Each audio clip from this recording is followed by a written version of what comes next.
Hello, listeners. I am very excited to have my friend and colleague, a friend that I met online and have never met in person, which is just wild what COVID has created in terms of connection online. But my dear friend, Tara Stillwell on the podcast. So welcome to the show. Thank you. I'm so happy to be here. Yeah, this is a long time coming. Yeah, You and I talk all the time and have these really amazing conversations. And I'm so thrilled that you're actually on the podcast today. So thank you. you're welcome. So Tara and I are going to be discussing a challenging topic on the podcast today.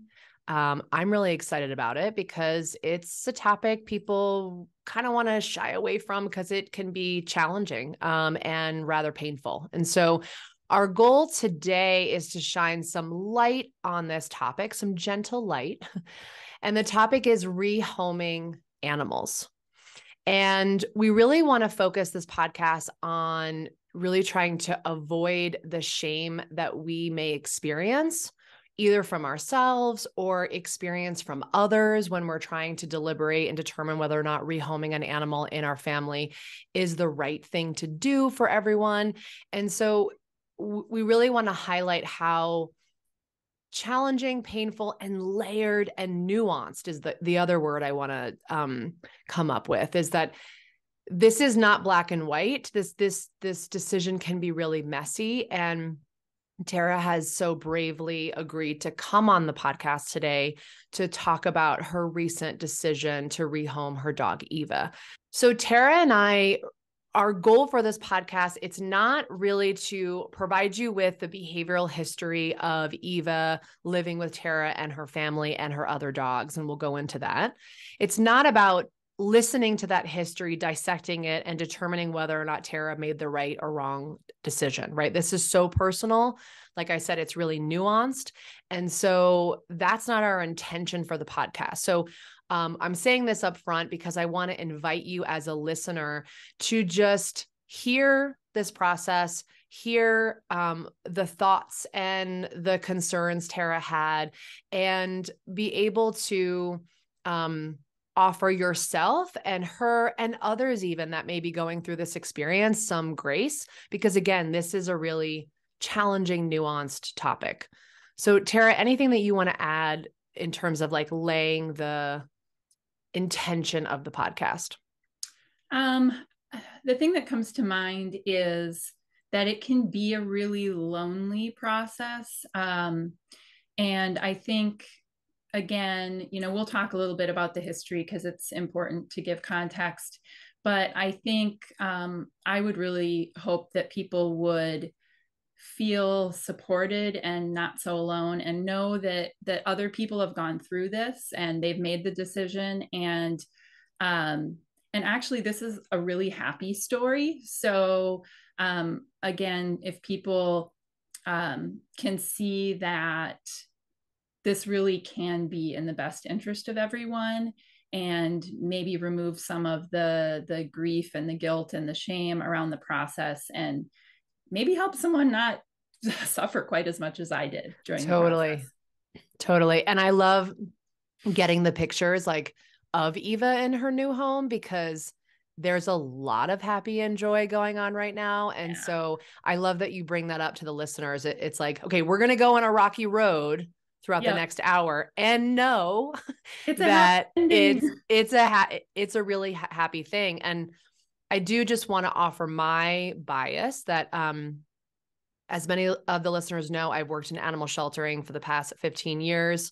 I'm really big on rehoming. Like I don't think there needs to be shame associated with it. I understand why there is. I've never personally had to do it, so I've not lived that experience. And I have seen so many happy outcomes because we have changed an animal's environment. And so I'm sort of cheerleading people when they are exploring this really challenging idea. Because again, I've seen so many good outcomes. So that's my bias coming into this conversation as well. So before we get started, who do you share your home with currently?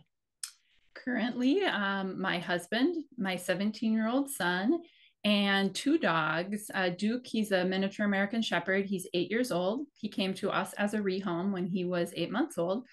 And Curry, who's a border collie, she's 4 years old, and she came to us as a rehome when she was 14 months old. Oh, how funny. I did not know they were both rehomes. Like this is like a perfect little circular situation right now. Okay. Yeah. And then how did Eva come into your life? And, how old is she? Like, just give us a little bit of her details as well. Okay. Well, she's 5 years old right now. And she came into our lives as a 7.5 week old puppy. I met her, I think, when she was 6 weeks old for the first time. And my son at the time was competing in agility with Duke. And I was a horse professional, but transitioning out of that career and that lifestyle. Um, and we were just getting a lot more into going to agility trials. That was kind of our groove, our people, our community. And I really wanted to play that game with my kid. So I thought, I'm not going to have a horse anymore. Let's get a dog. And I did have a bit of an idea that she would kind of ease that transition and that I had horses for 35 years at that point. It was a huge transition for me. So there were some pretty heavy expectations on her on her little 8-week-old shoulders from the beginning. And so I got her from a big name agility trainer. She was purpose bred for agility. Her litter specifically was bred to be top high drive agility competitors. Um, and yeah, I think I realized pretty quickly I was in fairly well over my head. It's like starting off, with a Ferrari when you need a Honda. Yeah. Totally. It was pretty hardcore. She kind of came out ready to go.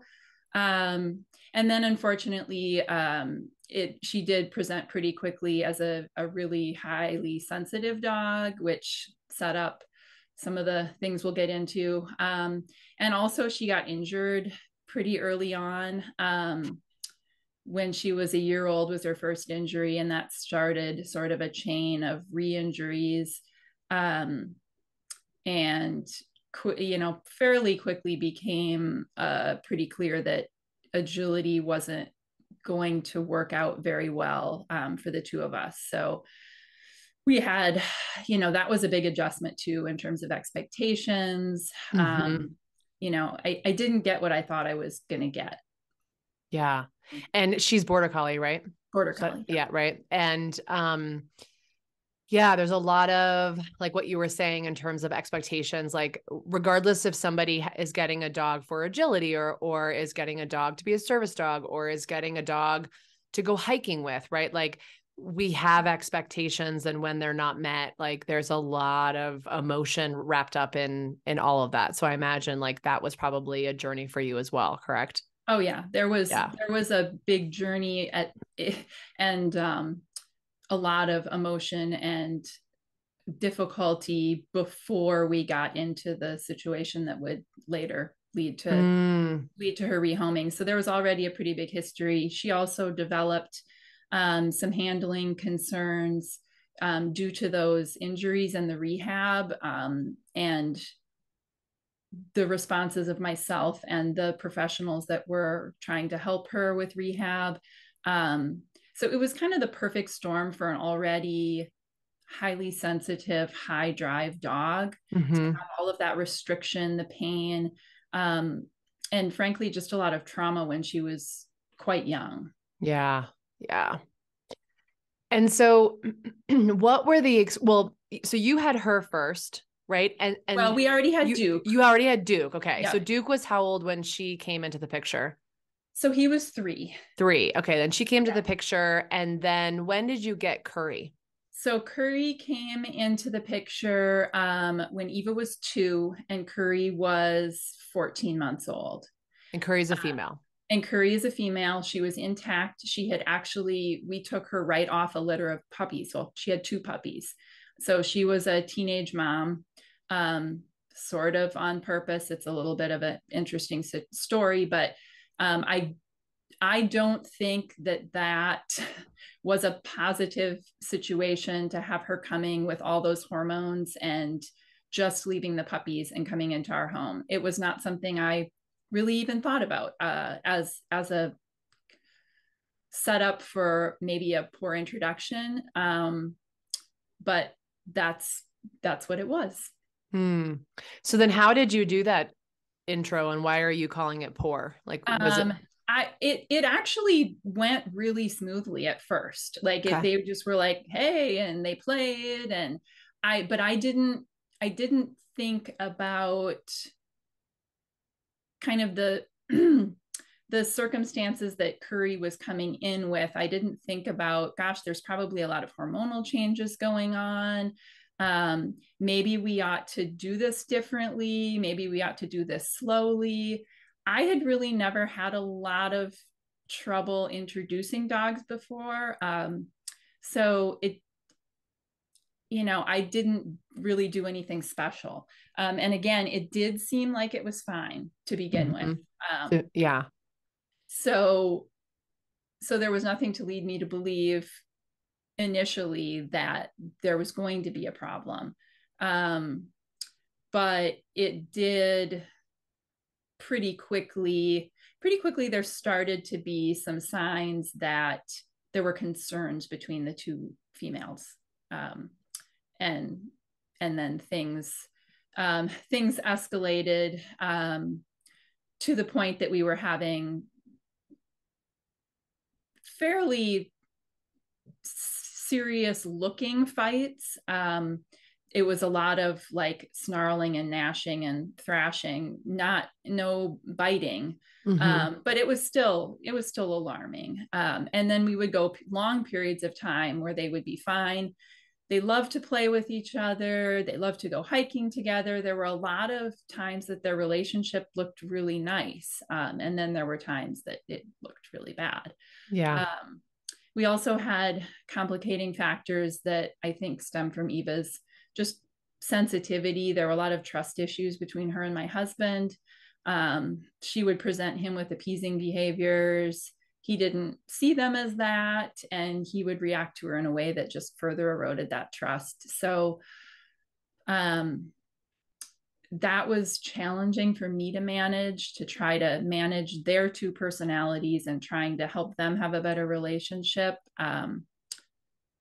It can be harder, I think, sometimes when the person is closer to you versus helping someone that's not so close to you improve their relationship with the dog. So totally. Yeah. And I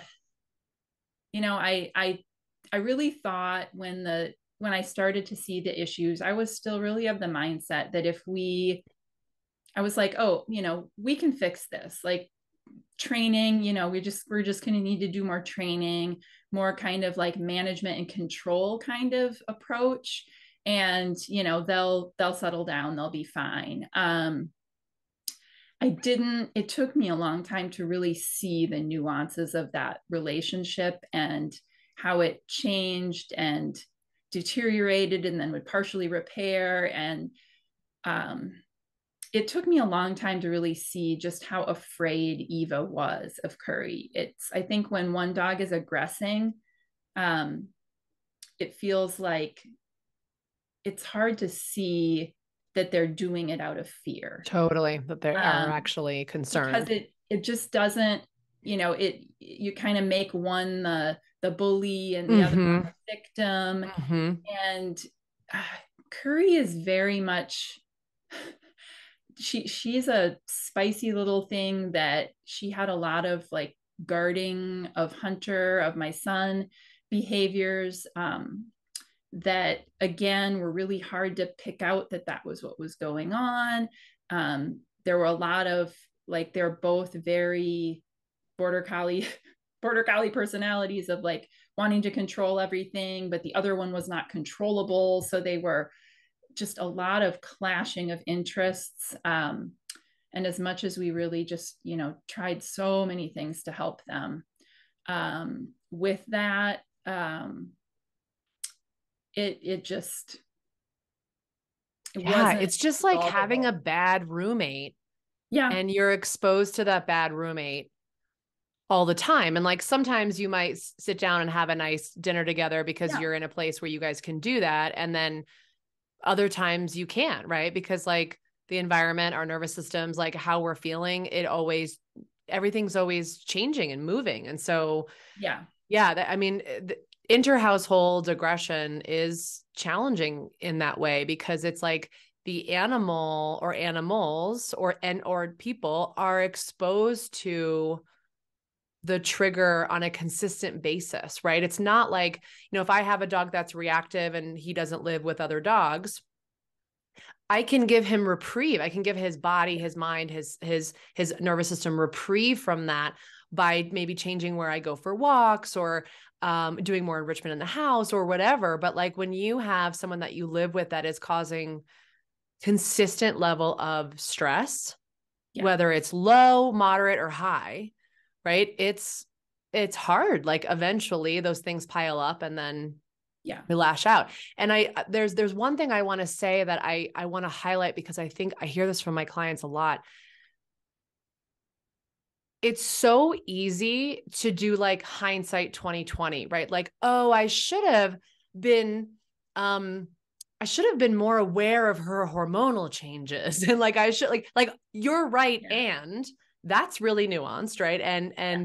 high level, right? I should have been more aware of this and I should have done this. And it's like, yes, but you, human being, have a learning history of introducing dogs, no fanfare, it's gone well, so why would you do it any different, right? Like Yeah. behavior principles apply to us too. And I guess like if you're listening and you've gone down the beating yourself up hole of like, oh, I should have done or like A B C E D and F, or maybe I missed a letter, A B C D and F. Like that's great learning, but then don't beat yourself up along the way because it's like there's there was no reason for you to think anything differently. You have a learning history where it went really well. And then B, it sounded like the initial intro went well. So like, why would you be so hypervigilant to something that may or may not appear that you don't even know what to look for? Right. So Yeah.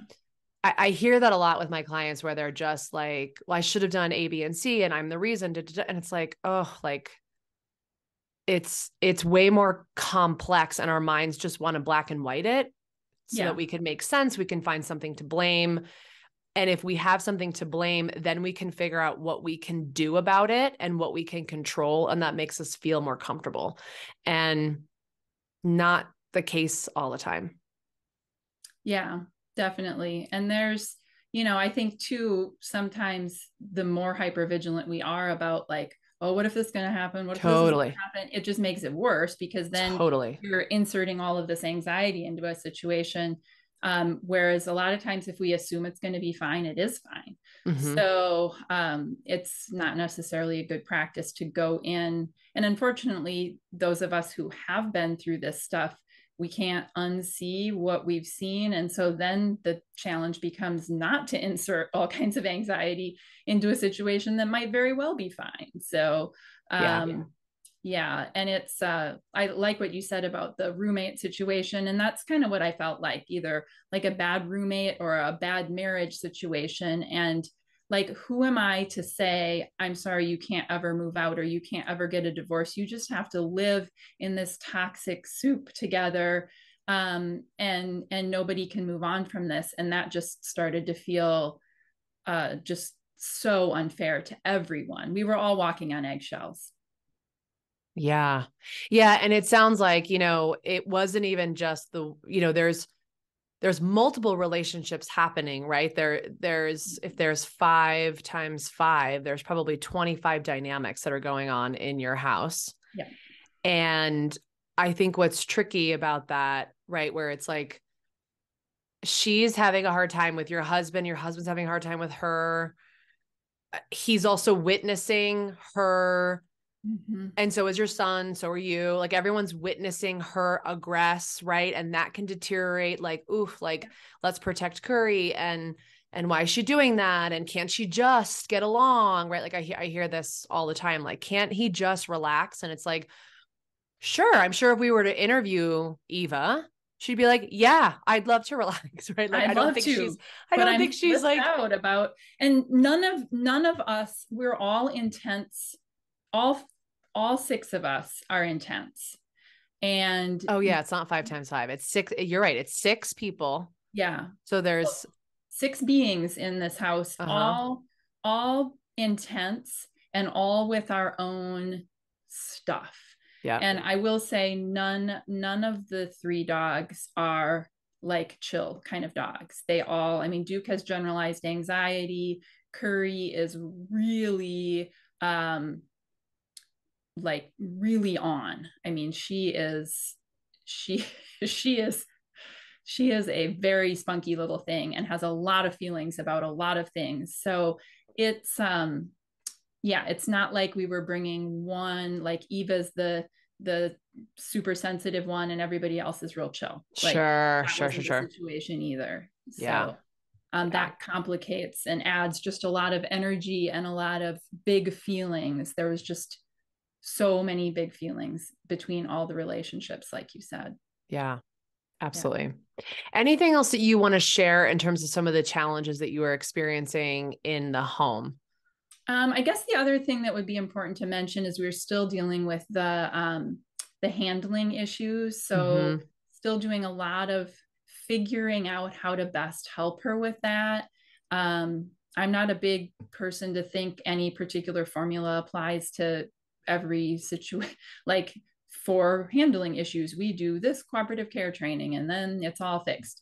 Um, if I would have had a mind to think that, Eva would have retrained me on that one real quick, because none of like the standard ways of approaching her concerns really worked. We had to really get creative.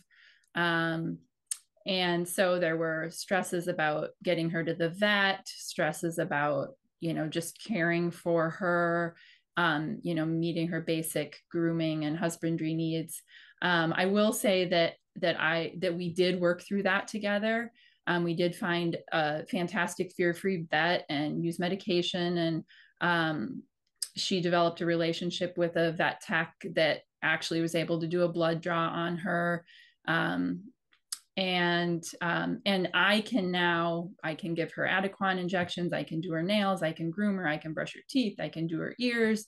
I mean, she's just absolutely fantastic for all of that now. That's So incredible, Tara. but it was something that was a big process. She also had car avoidance issues that we had to work through, which was a concern of mine in the rehoming. If Mm-hmm. I bought a vehicle for her to work through that. She was happier in a minivan, so we got her a minivan, and she was happier in a very specific solid kennel. And again, it was so hard for her, but she worked through it. She was so brave. She got really comfortable. And so I had worked through so many hard things with her and gotten her to such a good place in those things I felt very responsible for keeping those things easy for her, if that makes sense. Mm-hmm. Yeah, Um, and I'm gonna jump around here. I like, because you're talking about some of the strategies and some of the like amazing dedication that you committed to this dog. Like you bought a vehicle for her. I'll repeat. we bought a Of house for her too. yeah, there's like When so we much moved. dedication here for this animal. Yeah. And I know that you worked with a bunch of people, Yeah. right? Like, so this wasn't like, well, I'll read something on the internet and, and then I'll implement that, and it didn't work, right? Like you worked with a bunch of people. So can you share a little bit about, like, maybe not go through all of the strategies, right? Yeah. But a little bit about like the level of commitment and like team that you had around her. Yeah, definitely. And that was I am really I can figure it out on my own kind of person. So she was a really good um personal growth helper for me in that of like, dude, I can't figure this out. I need, I need some help here. So, and I had really had a very, determinedly holistic view on taking care of animals. But she went to a behavior vet, a behaviorist, and we got meds on board to help her not only just in her day-to-day life, but also situational meds for going to the vet. I did a lot of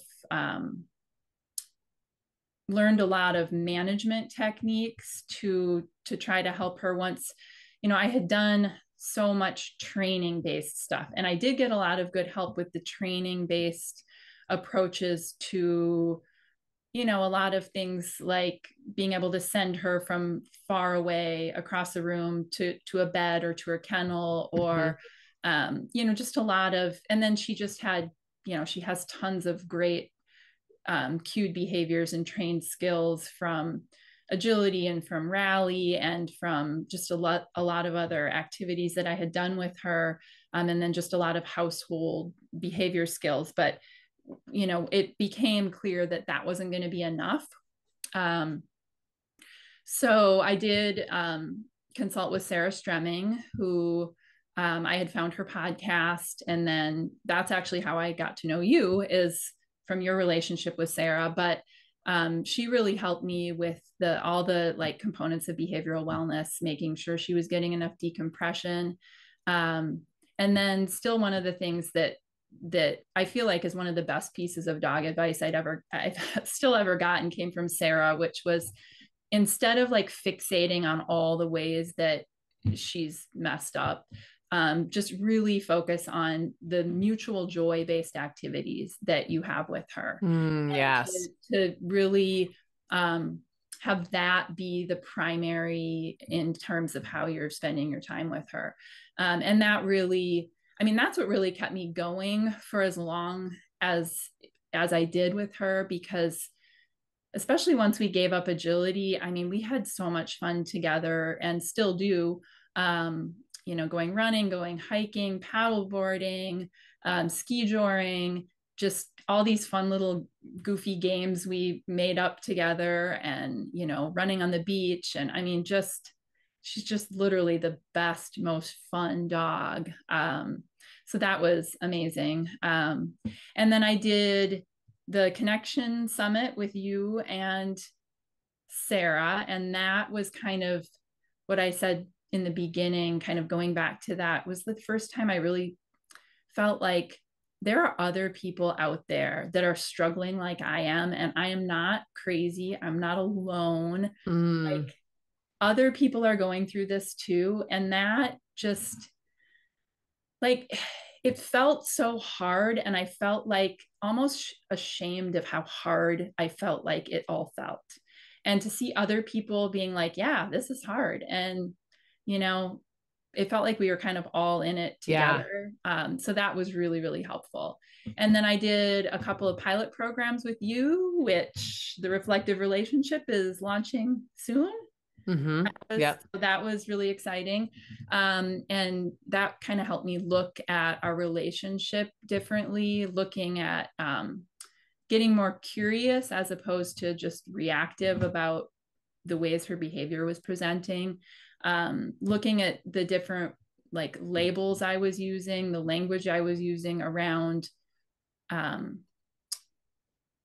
talking to other people and to myself about what was going on, and really looking at what her needs were, what my needs were. That was a big piece that kind of brought it all together, to really kind of make the decision to rehome her.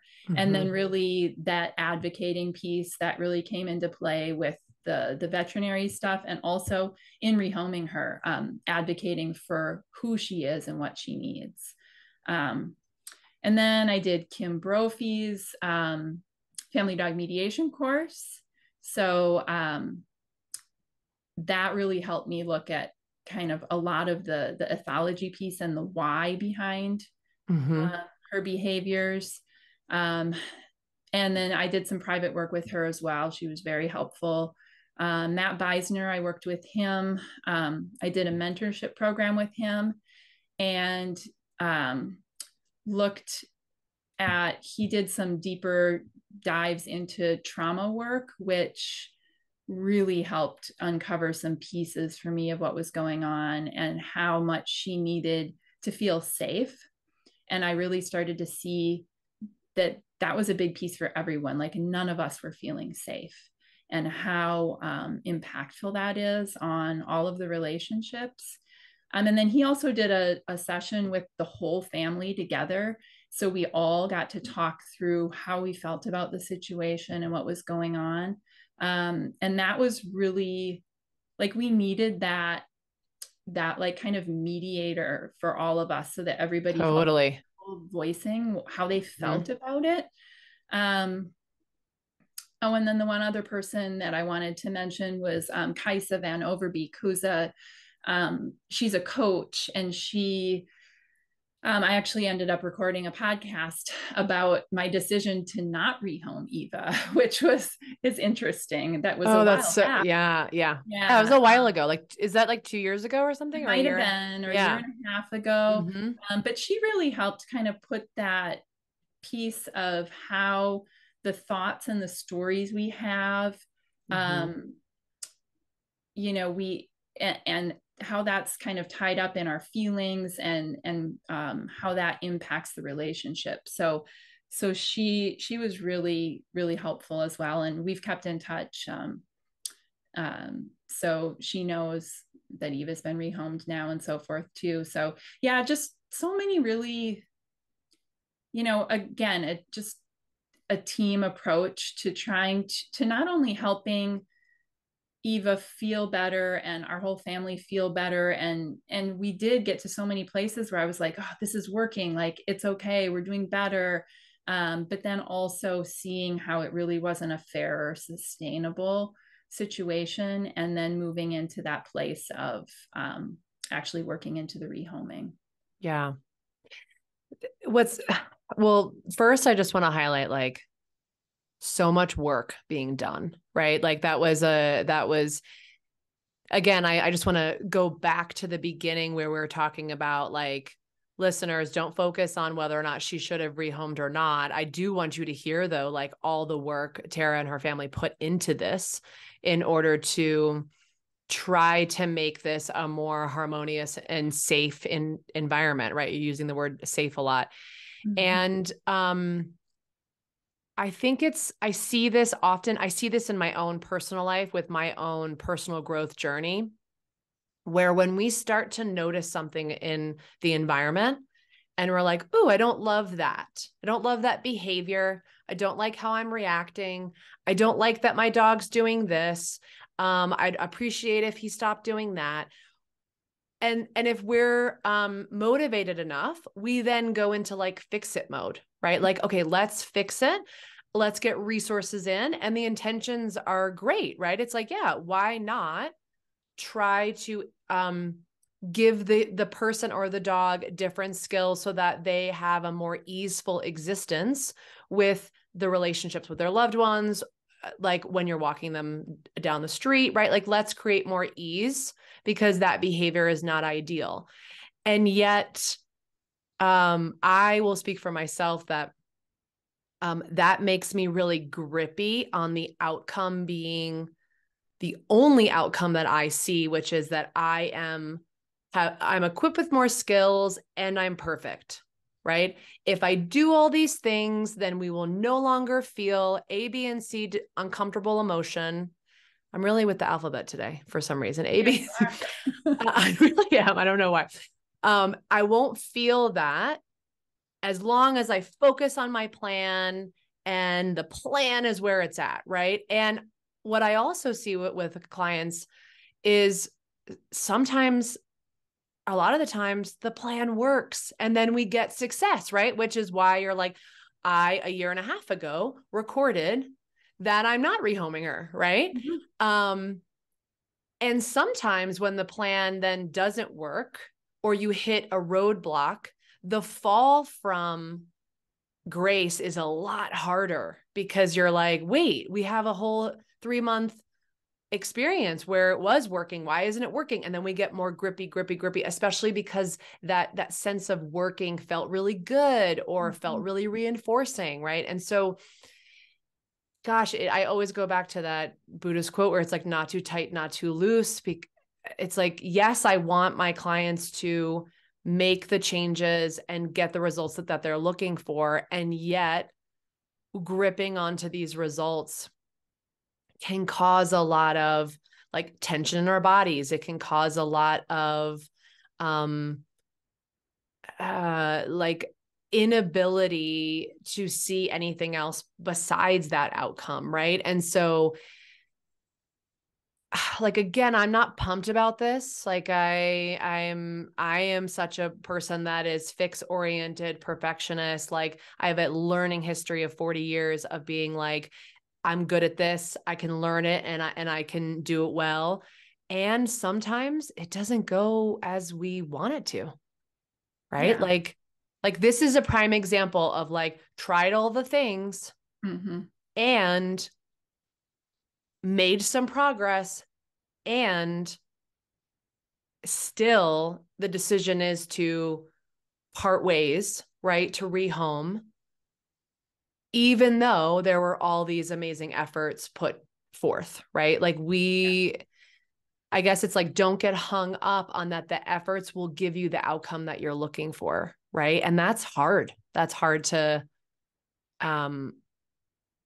wrap your head around and be okay with at times. Yeah. Well, especially in this culture where I think we're really taught to not quit. Um, and we're taught that, and especially me, I was just always, there's something else that I have, there's another piece. I Yeah. know I just haven't found the right piece yet. Like if I just learn more, if I just try this thing, there's got to be more to try. I just haven't tried hard enough yet.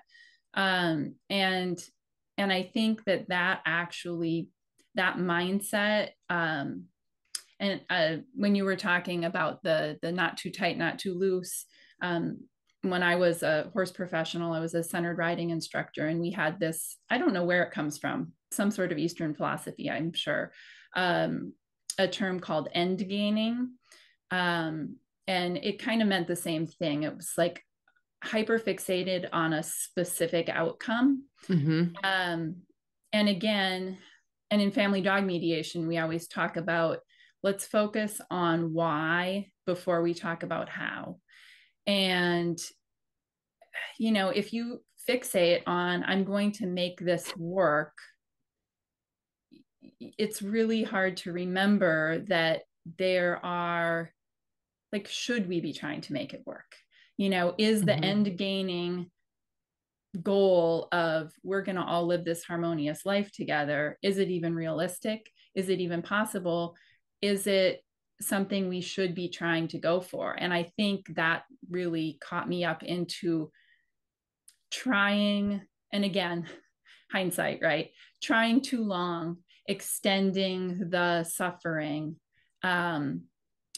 When, if I, you know, if you look at it more from being in the process of it and not getting grippy on a certain outcome, you might be able to see that, you know, this just really isn't a situation that we should be trying to make work, honestly. But again, that's really hard and easier to see in hindsight. So I don't like blame myself for that, but I do see it in hindsight that I was really caught in that trap that you were talking about of like, oh, you know, just try harder and work harder. Just try harder. Yeah. And it's such a Western American cultural thing that we get caught up in. And I just don't know that it's the most helpful philosophy. Yeah. I would agree. I feel like that philosophy, like type A high drive myself, right? Like, and I've got a lot of history where that works. I'm unraveling, you know, what if I didn't have to work so hard? Like, And that's a big construct for me to, it's like, ooh, what if I don't have to work so hard? Like, what if there's ease somewhere? You know what I'm saying? Yeah. Like it's Oh just yeah. like what, wow, I deserve ease. Like, so it is a big one. And I find my clients doing this a lot. And on the flip side of that is acceptance around where you're at and not arguing with reality, right? Like the Mhm. reality is this. Are you okay with this? Despite all the attempts you've made to help it, are you ultimately okay with this? If you're not, then you are arguing with reality. You know what I'm saying? And that's where a lot of suffering comes from. Yeah. Yeah, that idea, I think that idea that we deserve ease or that we could accept ease is very um like we're just taught so young that that's wrong. And that, I have a bit of a baggage around, if it's easy, I'm being lazy. Yeah. And I'm, Mm-hmm. I'm only worthy of love if I am going full out, putting in max effort. That work ethic piece. Yes. Mm-hmm. So yeah, it's hard to step into a place of um maybe we could let this be easier for everyone. Sure. Sure. There is something that came up for me more recently, and I'm like scared to say it out loud because I see a lot of clients that have challenging dogs. Like Peru, my new dog, is a little dream. She is a little dream. Yeah. And I have thoughts that come up where I'm like, I don't deserve this. She's too easy. Like she's a little dream.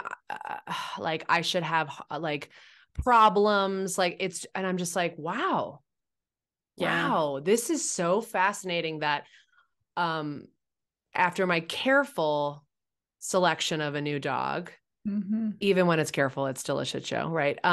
After this selection, Peru was connected with me and I brought her home and now I'm like, oh, I don't deserve her. It's like, what? Yeah. Like, right. What Like, is that where is about? this about? And where does this come from? And so I'm not working really hard. I am reminding myself, be careful with my language, right? Here's where Mm-hmm. language matters.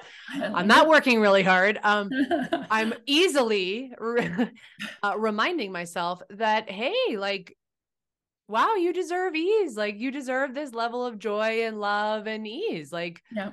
and the way her ears move, like you deserve to like look at her and feel all this joy in your body, right? So Yeah. yeah, there's something here. So whether you're rehoming or not, like whether you're just living with a dog in general, right? Like all of these concepts really apply. Yeah. So speaking of that, like, in terms of our thoughts and how powerful they are and how destructive they are at times, what were some of the other thoughts that were racing through your mind during this process? Because I know, again, if people are rehoming or not, I'm sure people that are listening can relate to some of these thoughts. Uh yeah, I think we've talked a lot. Let's see. I think some of the things, unfortunately, when you start to talk to people about maybe I should consider rehoming. I did get a lot of support in the, if that's what you want to do, I'll support you. But then there were, a few stories that came up about, no one else will deal with this dog. You got her as a puppy. You need to see this through. Um, that if I rehomed her, she would just get into a bunch of trouble. It would get worse. She'd end up being euthanized. um Heavy. yeah, like really really heavy stuff that just Mm-hmm. put so much fear in my whole being, and I think really drove that, like just working so hard to try to make it work. um and then I also think that what else made it really hard for me is that we had such a great relationship, the two of us, and we had so much fun together. And I would be at home being like, oh, I can't keep doing this. This isn't fair to anyone. And then I would take her out paddleboarding, and we'd paddleboard out to this island, and she would run around and play frisbee, and we'd just, sit there and look out at the lake. And I'd just be like, I mean, how could I rehome her? This is just blissful. Yeah. So, it was So confusing. so confusing, so conflicting. And then going from, it's unfair to keep her, it's unfair to let her go. It felt like there was no right answer. And then, I would picture myself letting her go and just literally feel like I would die of a broken heart. I just like, how could I even survive this? Even when I felt like like she would move on, it would be the best for her. There was, we get a dog primarily for us. And it's hard to not be selfish when we think about like, I want this dog. And my son got the dog for agility. Then he wasn't even doing agility with her anymore. And I was like, oh, why can't I keep my dog and Curry could be rehomed? And then I felt terrible about that because they're so bonded. And Curry and your son. yeah. And then that also didn't remove the other challenges that Eva had, with other relationships in our home. So ultimately it always made more sense for she was the one that needed the different environment. Yep. It wasn't just conflict between her and Curry. I mean, that was the biggest thing, but yeah. So it was a lot of just really heavy and confusing thoughts. Yeah. Yeah. Yeah. And then how did you ultimately come to this, what I call a brave decision? Yeah. I think there were multiple layers to it. And again, I went back and forth a lot, and I would really come to it and be like, this is the right thing. And then I'd go back. And so it was a lot of back and forth. But one thing that really really felt true to me is that I knew, like, my integrity was telling me that she needed to be able to be, I wanted her and me to be who we truly were. And there was so much behavior suppression going on in order for everyone to live together, that I felt like, I'm not being able to be true to myself. She's not being able to be true to herself. And we're just using discipline to hold this together. And I don't really mean discipline in like obedience discipline, but just everybody working really hard. Like we're working really hard. It's a tight ship. It's a tight ship, and like all this management, and then things would fail or loosen up a little bit, and then we'd have a problem again. But it just didn't feel like sustainable in terms of everyone being able to have their integrity. And I also again, I'm like always learning and studying and trying to understand more of what's going on. And I started studying more this theory called polyvagal theory, looking into trauma more, and just really understanding more of what was going on neurobiologically behind all of these feelings and behaviors, and realizing how important everyone feeling safe was. And so when that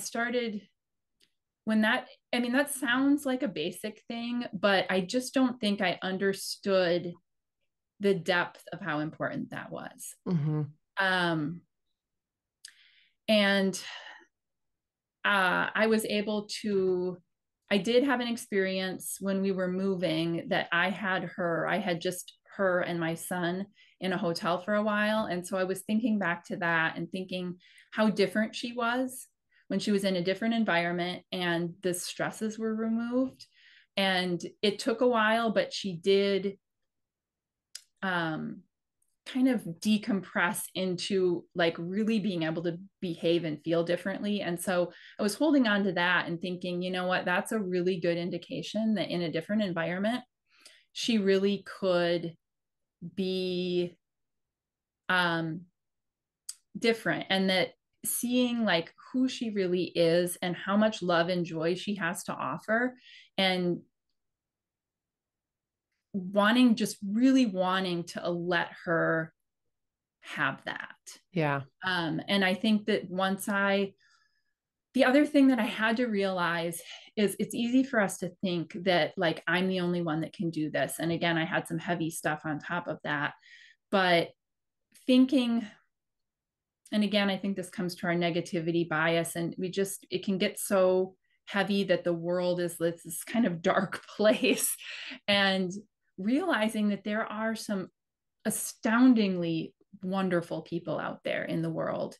And for me to just say no one else is going to want to do this, I don't know that for a fact. Maybe there are people that would want this dog and that could give her this life, and just kind of opening that up as a possibility and being able to imagine that and picture that and allow that to be a possibility. That's what really then sort of let me say, okay, we have to at least try. Yeah. And see if there's somebody out there. Yeah. And I want to caveat to that too, just for folks that are listening. Like, I do think that this is such a great case for rehoming, right? Because there's not, like, if we were to change her environment, no other animals, right? Mm-hmm. And you gave her so many skills that you can then help transfer over to the new clients, right? Like, that to me feels like one of maybe many ideal rehoming scenarios, where on the flip side, if there was like, generalized aggression to a variety of people and a significant bite history, right? Like, it can get a little nuanced, because I do know that like there might not, it's whether there are astounding people out there to take the animal, is it the right thing to do from like a risk assessment or a community safety standpoint, right? And that's not your case, but I did just want to throw that in there for folks that maybe have that dog and then feel like that's a different scenario, right? Where you're like, gosh, okay, well, it's either me or perhaps behavioral euthanasia. And that is a really scary place. I think people like that, like, you're like, okay, it's either me or death, right? And that can be a lot of pressure. And my experience, I have made a lot of behavioral euthanasia decisions working in shelter. I have performed euthanasia, and, this is a separate episode, but like, behavioral euthanasia sometimes might be the outcome that is necessary, right? I don't want to use appropriate outcome or best outcome, because that feels really like trite. It's like the outcome that is necessary given all of the logistics, right? But your situation very much, it like, to me, feels like one of those really good rehoming candidates, right? Where it's like, gosh, this environment is just not working for her. Like, if we could move this animal out and choose a different environment, and there's not a ton of safety risk, involved, could we try it? Right. And I love that you have an experience when you were in the hotel room with your son, right? Like, you have an experience where you're like, ooh, wow, I'm seeing you. I'm actually experiencing you. This is not just in my head. I'm experiencing you be a different dog. Yeah. Could there be another person that supports her? And to sort of, come to a close or full circle, there are these lovely people that have adopted her. So how is Eva today, and how are you? Well, she is really happy. And we had, I met these people, and I won't go into how all that happened and so forth, but we had a couple of day-long visits with them. And then once they decided they wanted to try it, I actually went and stayed in their home with them and Eva for a few days. And she, it took her a little while to settle in. She was quite comfortable quite quickly. She's traveled a lot and so forth. So um, that was, a novel environment is not that difficult for her, but still, getting used to new people and so forth and actually staying there. But they just did such a good job of really making a happy relationship with her quickly. They figured out, how to play with her, and they're just so you can't teach people or wish for people to have this just philosophy of acceptance for who the individual dog is, and just joy at learning who they are, and commitment to meeting their needs. I mean, I could have not curated better people for her. And they've gotten to be kind of like family, and we say we're co-parenting her. Because It's there is awesome. still, there still is, it's a process, because they currently are not doing any of the body handling with her. So thankfully they're not too far away. They're far enough, about an hour and a half, but I go once a week and um, do her husbandry care, and she's going to have her first vet appointment with her new prospective vet next Tuesday, and I'm going to go along to that. And I take her running when I go, which is so nice for me because I miss that a lot. But I kind of feel like, we talked before that there was a team involved in helping me try to make this work with her. And now I feel like there's a team, Yeah. like I'm not alone in wanting her to have this best life and this great outcome. And we're collaborating, we're working together um to just give her what she needs, meet her needs, give her her best life. And I mean, I miss her. It's sad to not have her with me day in and day out. And we had such a great relationship, but it's so much easier for her, I know, to be. I got another picture of her this morning. She has a spot she likes to lay in the upstairs. There's a little bed by this low down floor level window, and she's laying there looking out into the backyard. And yeah, she's happy. Yeah. It's so nice. I'm so filled up by like all the love going into this one dog. Like it's Yeah. so um like all the people that came to help you, like all the fear-free vets, right? Like your family stepping up and being like, let's try to make this work. These people that now have adopted her. Like it's just so much love pouring into one being and then like systemically out to everybody, like it just sort of like, or not Yeah. even systemically rippling out to everybody. And it really fills me up to know there's so much love and dedication, right? To make her feel good, to make you guys feel good, like just to support Eva in such a beautiful way. And so it really Yeah. fills me up in like you said earlier, like a hard challenged world that we live in right now. And so it's just celebrating that. Yeah, it really does give me hope that, Mm-hmm. you know, at a time that I think a lot of things can seem maybe not so positive, it makes me feel like, gosh, the world is really a loving place, and there's just such wonderful people in it. Yeah, at the core of it Um, all. Mm-hmm. yeah, and and not only does it feel so supportive of her, but also of me, and how I'm feeling about it. And I did send an email out to a number of people that have helped me kind of along the way with her, and just the responses I got to that were so heartwarming as well. Like, it just feels like there's so many people that want everyone to feel good Yeah. about all of this. And I just really want, everybody out there that's listening to feel like, you maybe don't have to struggle so hard.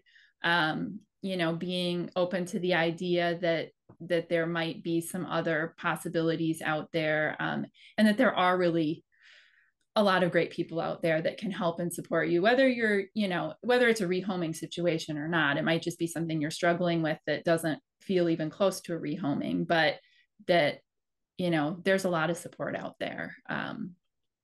And that's really heartwarming, like you said. Yeah.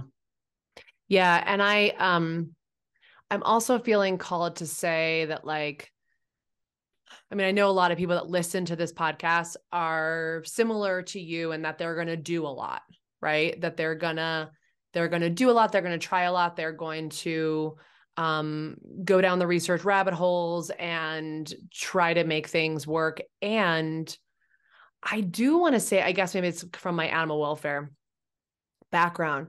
I do want to say, like, no shame to you if you just know, hey, that's way beyond my bandwidth. I'm not going to do all of those 10 million things. I am going to rehome because I know it's the right thing for the dog and the right thing for me. Like, no shame either, right? Like, so if you're listening and you're like, don't hear yourself or have different boundaries, different needs, different situation than Tara, right? Like, that's okay too, right? This is why I said this is really nuanced and layered, and um knowing that about yourself, I think is really powerful. Yeah. And I had a lot of like guilt and shame around that when I was looking for a dog, and like my colleagues would present me a dog and I'd be like, nope, don't want to have to deal with that. Might have to deal with, might have separation anxiety. Like, I was very like swipe left or swipe right. Like, I was Yeah. very picky, and then I would have shame around it. And I was just like, but this is your boundary, Marissa. You deal with behavior concerns all day long. You don't want to come home to it. Yeah. And Sarah Stremming had to talk me off the ledge. She's like, girl, just choose easy. Like, it's Yeah. okay. Yeah. So it goes back to that ease conversation that we were talking about. So if you're listening and you're like, I don't want to do all that, hey, Don't. don't do it. Like, Don't do we're it. saying don't. Yeah. We're saying don't. And I am so grateful for everything that I've learned and all the wonderful people that have come into my life because of my journey with Eva. But if I had to do it over again, I would not put her or myself through what we went through. Yeah. I mean, yes, it was a personal growth opportunity and it was a great learning experience. And I really, now that she is more taken care of, I'm able to put more time into my business. And I really hope what I've learned can help other people. But if you are the kind of person that can just say, you know what, I am not interested. I don't want to. I want a dog that is easy and that can give me these things. Do that. It's just so much like we don't have to struggle this hard. And in hindsight, I think just choosing the right environment, choosing the right dog for you, and choosing the right environment for a dog. I'm sure you're in your sheltering experience, Marissa, you know this. It's like if we do match things up right, it is better for everyone's welfare. Totally. Yeah. Yeah. And So if you're honest with yourself about your needs, yeah. it's better for your welfare and better for the dog's welfare. Like, Yes. I have so much, pressure to have a hard dog or to get a border collie like the other trainer. And I'm just like, Marissa, so not your jam. Mm-mm. That is not what you need, right? You need Right. Peru and you got Peru, right? Like, Yeah. so, yeah, being honest with your needs is so critical, even though your needs might not, like, you might then not, quote unquote, belong or like, of course you belong, but when your needs differ from others, there is like a sense that you don't belong. Right. And then there is that lack of safety there. So being honest with your needs can be really helpful and not lead to so much resentment. So it's like, if you're not honest with your needs and you're like, okay, well, now I'm going to have to do this whole training program. It's like, guess what? How you're going to show up to that training program is not the way we need you to. Right. And so being honest is totally okay.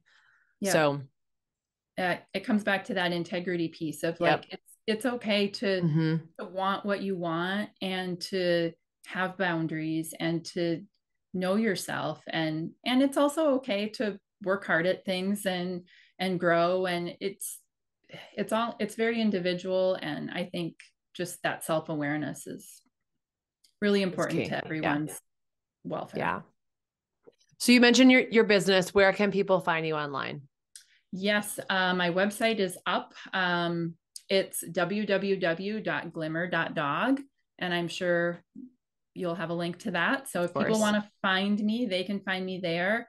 And I'm happy to talk more about this if people want more like nuanced information or have questions. I just reach out to me there. Awesome. Well, Tara, thank you so much for being so articulate and brave and vulnerable on this podcast episode today. I'm sure listeners will feel seen and heard and can relate to some of these concepts, regardless if they're in the same situation or not. So thank you for sharing. You're welcome. Thank you for asking me to be here. I appreciate it.